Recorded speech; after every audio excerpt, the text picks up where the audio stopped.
Guys, it's amazing what we've done in the last 18 years, and especially what we've done in the last 10 years. But let's go back in history.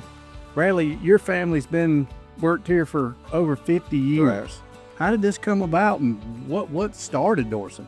What I've been told through generations is the start of it was the need to pull stumps out of the way, and what they would do, they would come in and cut timber, and timber was obviously with land that had not been touched or even people moved into it, so they go in there, clear the land, log it. They're trying to get it ready for farming is what they were after, and so it's twofold. You're able to log it and farm it. Well, stumps, you can cut them down, but you got to move them out of the way to produce farmland. So the Dorsey brothers, there was a couple of brothers in this area, and they had a machine shop, obviously really sharp guys, and it started developing a carriage that had pulleys and would pull that stump out of the ground. And then one thing led to the other, and they developed the bush hogs, some of the first in our country, actually. The first log trailers that's ever been made. We saw that brass plaque in town, one of the first log trailers probably ever made. Well, when you think about today's time of production, as big as our plant is, back then they were shop-built stuff. I mean, you had small barns and bays, and that's how trailers actually started, and started from there. And Jason, you got history with family dealership in Texas that was...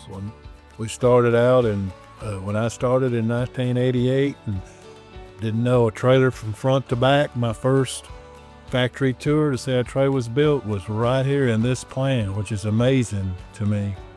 We're just walking the plant with you today. You're talking about the different reefers and vans and stuff that was out there. Whatever that same room on that wall is just amazing. I could see it.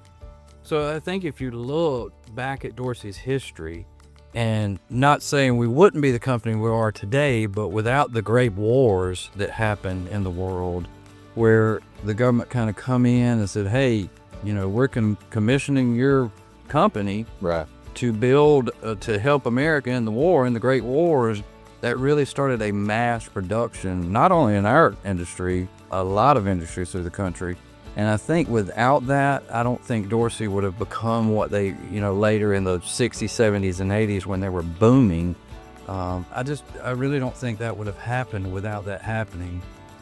Well, I think it pushed the innovation of trailers through that period of time because they were pushed to do more, better quality, better longevity of your equipment, and just the overall specs. Dorsey was a pioneer in trailer manufacturing for a production line. You got to think, going from a stump puller to being forced to having railroad tracks running down your plant so they could load trailers on and ship them all over the country. So I think a train running through the plant was That's amazing. yeah, no doubt. That's amazing. You get caught up, and because we work here, you get caught up and you lose some of that, back then there wasn't the trailer manufacturers there are today. We got a lot of competition out there today. Back then that wasn't the case, and these guys were just trying to figure things out and get through it. And what some of that older generation did to get us to where we are today is unbelievable. The evolution of the assembly process, they started it. That's right.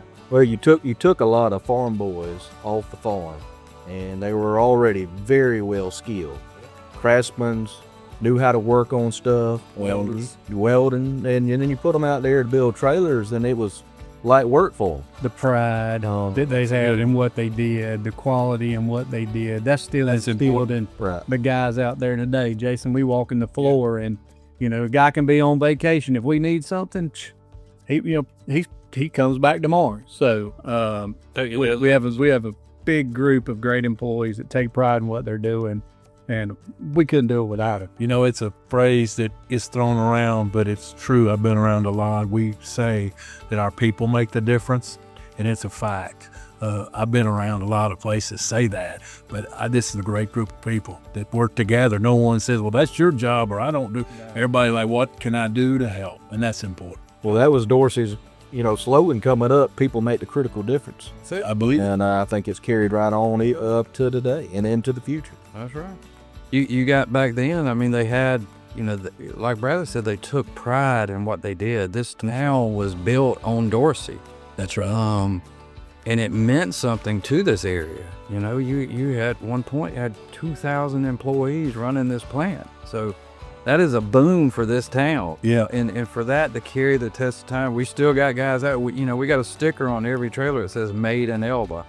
There's a lot of pride. I'm not from Elba, but I think a lot of Elba because of the history that has come through this place. Means something. Well, Elba is synonymous with Dorsey trailers in my mind, and most people probably do. You think it's small town USA, and people here feel like they live in a bubble, but throughout the world, people know Elba, Alabama. That's true. Because of Dorsey Trade. And when they hear Elba, they think of Dorsey trailer. Well, you think about the integrity of the type of people we have working here and that has worked here, retired from here.